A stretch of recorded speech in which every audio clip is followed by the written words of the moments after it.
oiseau qui vole, vole, vole, vole, vole. J'ai un oiseau qui vole, vole, vole, volera. Il s'est posé dessus la branche, vole, vole, vole. Il s'est posé dessus la branche, vole, volera. Il a raconté son histoire, vole, vole, vole. Il a raconté son histoire, vole, volera. Tu vois, c'est comme ça que sont apparus les oiseaux sur la terre. Son frère, l'oiseau qui venait de naître et qui est resté sur la branche de l'arbre, dans le jardin de M. Poussy, a trouvé l'histoire très belle. Mais il a trouvé aussi que son frère était très courageux d'aller jusqu'au ciel. Il lui a dit, moi tu sais, je vais me contenter d'aller visiter le jardin. Je suis sûr que je peux trouver des choses aussi étonnantes. Et l'oiseau s'est envolé de la branche, il a volé, volé, volé.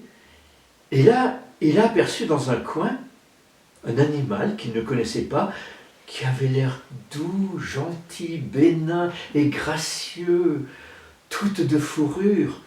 Il s'est approché.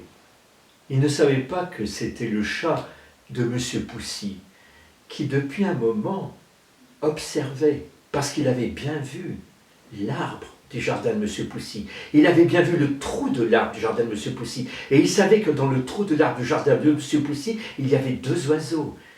Il a assisté à leur naissance et il s'est dit, ils ne me connaissent pas. Je suis sûr que l'un des deux va venir près de moi. Et c'est ce qui s'est passé. L'oiseau a volé, volé comme ça, tout près du chat. Le chat a sorti ses griffes et chut, il a attrapé l'oiseau. Maintenant, je vais te manger. Quand on est petit, il faut être intelligent et faire rapidement exercer son intelligence. L'oiseau a regardé le chat et lui a dit, tu veux me manger? Bon, mais avant, regarde tes pattes. Ben quoi, qu'est-ce que sont mes pattes? Elles sont sales. Et quand on est poli, quand on veut se soucier de sa santé, on se lave les pattes avant d'en les manger.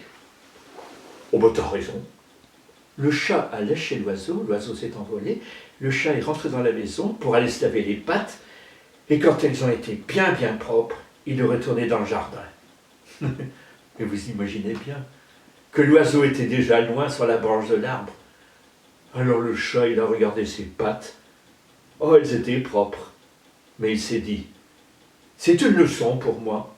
La prochaine fois que j'aurai un oiseau entre mes griffes, je commence par le manger et je me laverai les pattes après. Et il paraît que c'est ce que font les chats. Ils se lavent les pattes toujours après avoir mangé.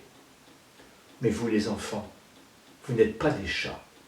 Alors, lavez-vous les mains avant, après et même plusieurs fois pendant la journée.